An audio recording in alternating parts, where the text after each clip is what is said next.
Hello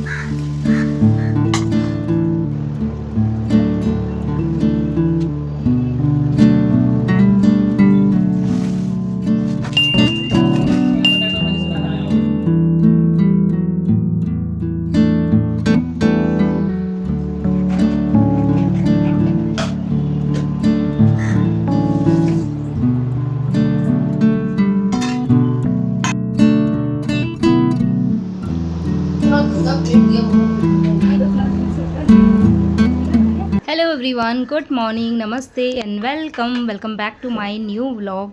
तो ये जो वीडियो है वो कल के वीडियो के जस्ट आगे का है।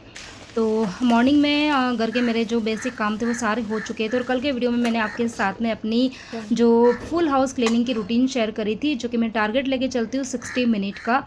और आप लोगों को मेरे जो क्लीनिंग वीडियोज़ है वो पसंद भी आते हैं, कुछ को पसंद आते हैं और कुछ कुछ जो है वो थोड़े से या तो नाराज़ हो जाते हैं या फिर हो सकता है कि उन्हें लगता होगा कि रोज़ रोज़ क्लीनिंग के वीडियोस क्यों शेयर करते हो।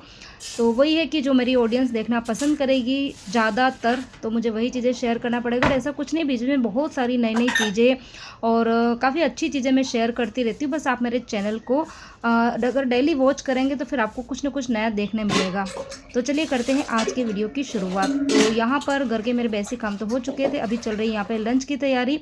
और लंच में बनने वाला है बहुत ही स्पेशल हमारे राजस्थान का ऑथेंटिक खाना। और वैसे ही विंटर की रेसिपी है, लेकिन अभी बारिश का मौसम है तो कंटिन्यूस जब बारिश होती है ना तो मौसम यहाँ पर काफ़ी ठंडा हो जाता है मुंबई में। और हाँ, एक सवाल बार बार पूछा जाता है कि आप कहाँ से हो, आप कहाँ से हो, आप कहाँ से हो। तो वही है कि जो नए लोग जुड़ते हैं उन्हें पता नहीं होता है। तो बेसिकली तो मैं राजस्थान से हूँ, उदयपुर से हूँ, लेकिन अभी हाल फिलहाल में हम लोग यहाँ नवी मुंबई में रह रहे हैं। और बाकी एग्जैक्ट जो जगह है, एरिया है, लोकेशन है, वो तो मैं नहीं शेयर कर पाऊँगी, क्योंकि ये है कि सोशल मीडिया प्लेटफॉर्म है और सारी चीज़ें शेयर करना सही नहीं होता है। तो यहाँ पर मैं बना रही हूँ मक्की के ढोकले। तो यहाँ पर मैंने मक्की का आटा लिया है, उसमें थोड़ा सा मैंने पापड़ खार डाला है, नमक डाला है, थोड़ा सा अजवाइन डाला है, और जो साबुत धनिया होता है ना, उसको मैंने मिक्सी के अंदर थोड़ा सा दरदरा पीस लिया था, वो मैंने डाल दिया, और थोड़ा सा तेल का मोयन डाला है। तो ये 3-4 चीज़ें डलती है। और उसके बाद में आटा लगाएंगे। और आटा लगाने से पहले यहाँ पर इनको ना स्टीम करके बनाया जाता है। वैसे जो राजस्थानी लोग होंगे उन्हें तो ये रेसिपी पता होगी, लेकिन जो नए लोग हैं ना उनके लिए मैं ये शेयर कर रही हूँ। तो यहाँ पर मैंने वैसे इडली कुकर में इसको मैं स्टीम करती हूँ, लेकिन जैसे बहुत सारे लोगों के पास में ना इडली कुकर नहीं होता है या कुछ भी रीज़न हो, तो आप है ना इस तरीके से कढ़ाई में भी बना सकते हो। अंदर मतलब आप थोड़ा सा पहले पानी डाल दो और फिर कुछ भी आप नीचे जो साँचा है वो रख सकते हो, नहीं तो कोई भी बड़ा कोई प्लेट या कटोरी या जो भी हो बड़ा बर्तन वो रख के, और इस तरह से जो छलनी होती है वो रख सकते हो। छलनी नहीं है तो दूध के ऊपर जो ये होती है ना प्लेट होती है होल वाली, तो वो वाली प्लेट रख के भी आप स्टीम कर सकते हो। और यहाँ पर ढोकले जो होते हैं वो अलग अलग तरीके के बनते हैं। कुछ लोग गोल बनाते हैं, कुछ लोग सिलेंडर शेप बनाते हैं, कुछ लोग जैसे टिक्कियाँ होती हैं ना मतलब चपटे भी बनाते हो। मैं बनाती हूँ जैसे कि हमारे घर में शुरू से बनते आए हैं। तो पहले मैंने इसको सिलेंडर शेप दिया और उसके बाद में 4 फिंगर को अंदर इस तरीके से इंसर्ट करा, तो एक इम्प्रेशन अंदर आ जाते हैं। और इसका मतलब इस तरीके की शेप का रीज़न जो है वो यही है कि इस तरीके के अंदर जब इम्प्रेशंस होते हैं ना तो ढोकले जल्दी पक जाते हैं और अच्छे से पकते हैं। तो यहाँ पर सारे ही ढोकले बनकर रेडी हो चुके हैं। बड़े प्यारे से दिख रहे हैं, शेप बड़ी अच्छी दिखती है इनकी। और यहाँ पर जो मैंने पानी रखा था तो अच्छे से गर्म हो गया है। तो अब ये ढोकले हैं इसको हम रख देंगे जाली के ऊपर, और करीबन इसको आधे घंटे तक इसको लो फ्लेम पर पकाना है। जल्दबाजी नहीं करनी है क्योंकि ढोकलों को पकने में टाइम लगता है, कच्चे रहेंगे ना तो वो खाने में अच्छे नहीं लगेंगे। और इसके अंदर जो पापड़ खार वगैरह डाला है, नमक पापड़ खार, तो बहुत ही बैलेंस तरीके से डालना है, ज़्यादा नहीं डालना है। थोड़ा भी अगर खरापन होगा ना तो जो मकई की जो स्वीटनेस होती है ना वो कम हो जाती है। तो बड़ी ही हेल्दी रेसिपी है। और जैसा कि मैंने प्रीवियस व्लॉग में आप लोगों को बताया था ना कि जो आटा है मतलब जो ग्रेन है वो हमको हमेशा एक तरीके का नहीं खाना चाहिए, मतलब अलग अलग तरीके के चेंज करके खाना चाहिए। तो ये एक अगर हम हमेशा रोटी बना के ही खाएंगे ना तब हम बोर हो जाते हैं, खुद भी बोर हो जाते हैं, बच्चे भी खाना पसंद नहीं करते हैं। तो हमको ना अलग अलग तरीके की डिश जो है वो बना के मतलब खिलानी चाहिए अपनी फैमिली को, और खुद भी खानी चाहिए। तो थोड़ा सा चेंज रहता है खाने में तो अच्छा भी लगता है। तो यहाँ पर मैंने मक्की के ढोकले इसीलिए बनाए हैं कि चलो रोटी से थोड़ा सा डिफरेंट कुछ और जो है वो बच्चों को भी खिलाएं और हम भी खाएं साथ में। तो यहाँ पर मैंने ढोकले चढ़ा दिए थे, दाल जो थी वो भी बॉईल हो चुकी थी, लेकिन अभी ढोकलों को पकने में टाइम लगेगा तो मैंने सोचा जब तक दूसरा काम कर लेती हूँ। तो यहाँ पर ये वाले जो कपड़े हैं ये मैंने कल सुखाए थे। तो वही है कि बारिश के मौसम में एक दिन में कपड़े सूखते नहीं हैं, 1.5 दिन लग जाता है, कई बार 2 दिन भी लग जाता है। पंखे के नीचे सुखाएंगे तब तो ये कि रात भर में सूख जाते हैं, लेकिन अब ये बालकनी है जिसका मैं अच्छा खासा भरपूर यूज़ कर रही हूँ। 2 मैंने यहाँ पर ये रस्सी वगैरह बांध दी है, तो कपड़ों को इस तरीके से फैला देती हूँ, तो पूरे पूरे दिन पड़े रहते हैं तो सूख जाते हैं। तो यहाँ पर बस इन कपड़ों को अभी मैं ले लूँगी, फ़ोल्ड करने का तो भी टाइम नहीं है, बाद में करेंगे आराम से। तो यहाँ सारे कपड़े जो है वो ले लूँगी। और सुबह मैंने जितने भी मतलब जो आर्टिफिशियल फ्लावर्स है घर के अंदर ना, वो सारे मैंने वॉश करके और वहीं बाथरूम के वहीं पे रखे हुए थे, ताकि उसका जो एक्स्ट्रा पानी वो निकल जाए। तो वो भी ना थोड़े बहुत तो सूख चुके हैं, लेकिन हाँ अभी भी गीले हैं। तो अभी मतलब सुबह तो ना बहुत तेज़ बारिश हो रही थी, लेकिन मतलब ज़्यादा देर नहीं हुई थी, आधा घंटा भी नहीं हुई थी, शायद 20 मिनट बारिश हुई होगी। उसके बाद में मौसम जो था ना वो पूरा खुल गया और हल्की हल्की सी धूप है। तो मैंने सोचा इन सारे फ्लावर्स को ना बाहर बालकनी में ही लगा देती हूँ, ताकि अच्छे से ना सूख जाएंगे।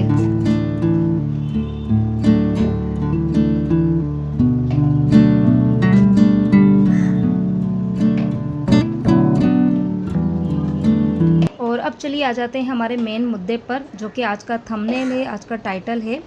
तो बहुत सारी जो हाउसवाइफ्स होती है, मतलब जो घर पे रहती है, मतलब घर के जो काम करती है, तो घर के काम जो होते हैं बहुत सारे लोग तो ये कि आराम आराम से करते हैं, तो उनका पूरा दिन किधर निकलता उन्हें पता ही नहीं चलता। उनके मुँह से हमेशा एक ही बात सुनने में आती है कि हमारे पास तो टाइम ही नहीं है, खाली समय नहीं है। तो खाली समय नहीं, इसका मतलब ये है कि या तो वो काम को अच्छे तरीके से नहीं कर रही है, पूरे टाइम टेबल के साथ में, पूरे टाइम मैनेजमेंट के साथ में नहीं कर रही, इसलिए उनको टाइम नहीं मिल रहा है।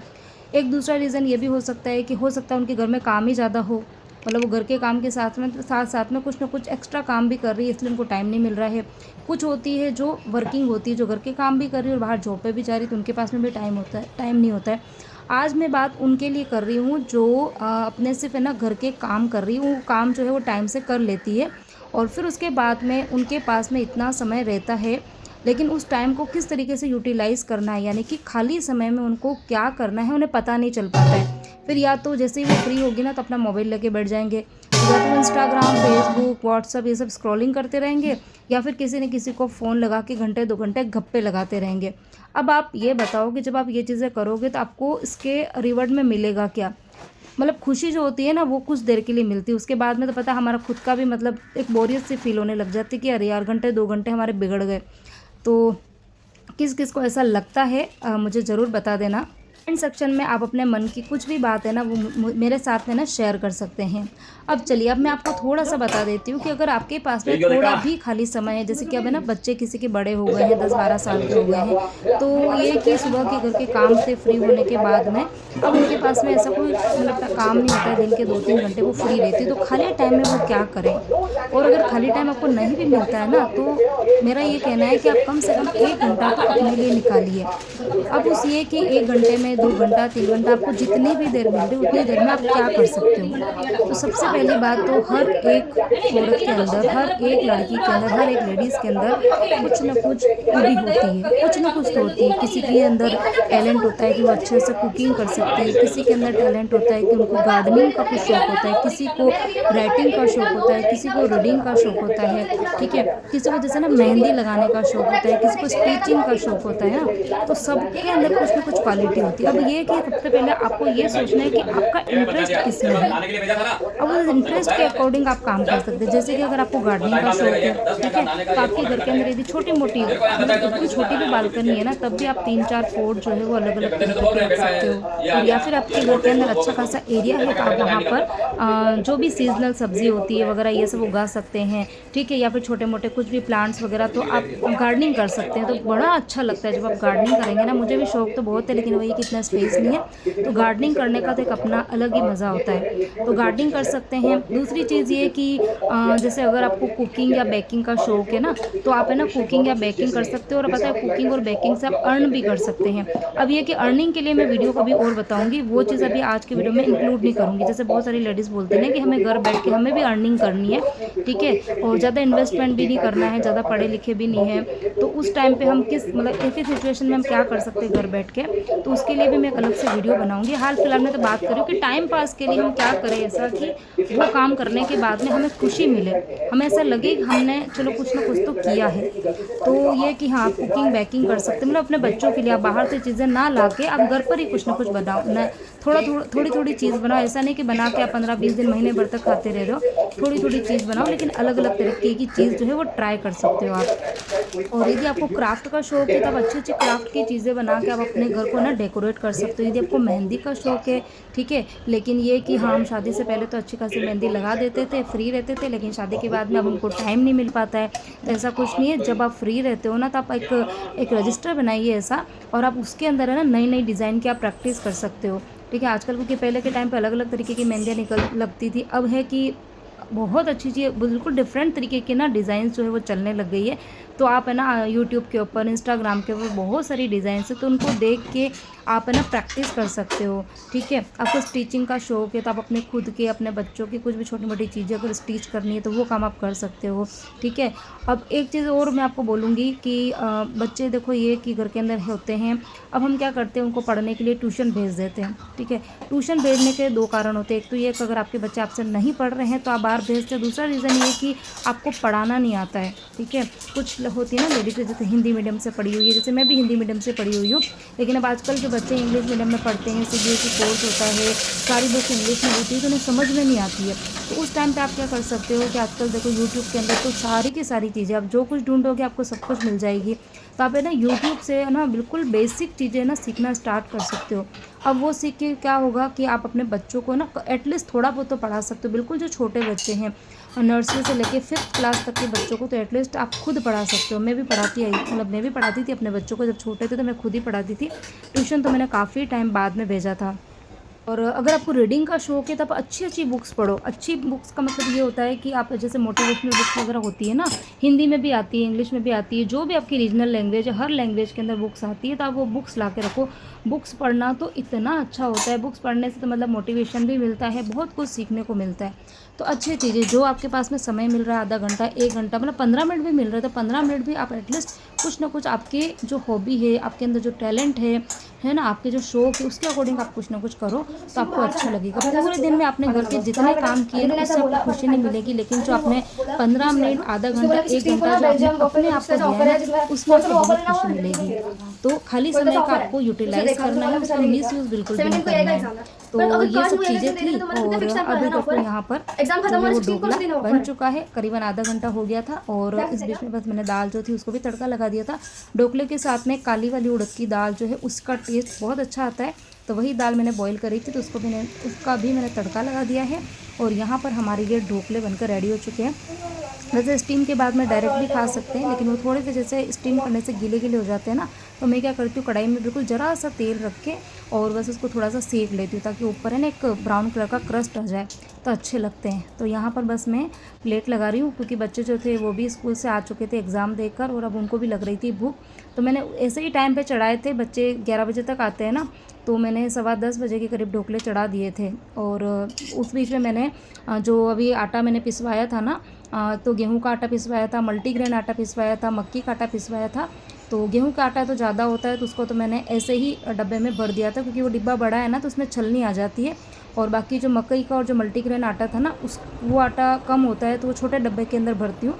तो मेरे पास में इतनी छोटी छलनी नहीं है कि मैं उसके अंदर भरूँ, और रोज़ रोज़ है ना सारे आटे को मतलब हर थोड़े थोड़े आटे को जितनी बार चाहिए उतनी बार छान के यूज़ में लेना भी थोड़ा सा डिफ़िकल्ट होता है। तो फिर मैंने दोनों आटे जो थे मक्की के, मल्टीग्रेन के, वो छान कर डब्बे के अंदर भर दिए। अब मल्टीग्रेन आटे के अंदर मैंने क्या क्या चीज़ें मिलाई है, तो उसके लिए फिर आपको प्रीवियस व्लॉग जो है वो देखना पड़ेगा। 5-6 तरीके के मैंने ग्रेन्स मिलाए हैं, मतलब आपके बच्चों के लिए, आपके लिए, आपके हस्बैंड के लिए, सबके लिए, मतलब फैमिली में जितने भी लोग हैं, भरपूर मात्रा में उसमें कैल्शियम भी है, प्रोटीन भी है, सब कुछ फाइबर रहेगा, तो काफ़ी अच्छा वो आटा है। तो एक बार आप लोग भी ट्राई ज़रूर करना। और ज़रूरी नहीं है कि सिर्फ उसकी रोटी ही बनानी है मल्टीग्रेन की, आप तरह तरह की डिशेज़ जो है वो बना सकते हो। तो आने वाले व्लॉग्स के अंदर मैं आप लोगों के साथ में मल्टीग्रेन आटे से क्या क्या चीज़ें बना सकते हैं वो रेसिपीज़ भी मैं शेयर करूँगी। हाल फिलहाल में यहाँ पर खाना बन चुका है, तो हम सब लोग एक बार खाना खाएँगे।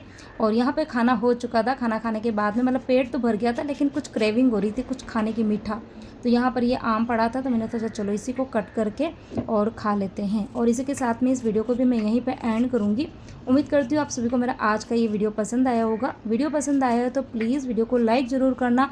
ज़्यादा से ज़्यादा मेरे वीडियो को आप लोग शेयर कीजिए अपने फ्रेंड्स फैमिली ग्रुप में, व्हाट्सअप, फेसबुक, इंस्टाग्राम पर, पर। और हाँ, आप मेरी इंस्टाग्राम आईडी डिस्क्रिप्शन बॉक्स में मैंने दी हुई है, वहाँ जाके मुझे इंस्टाग्राम पर भी फॉलो कर सकते हैं।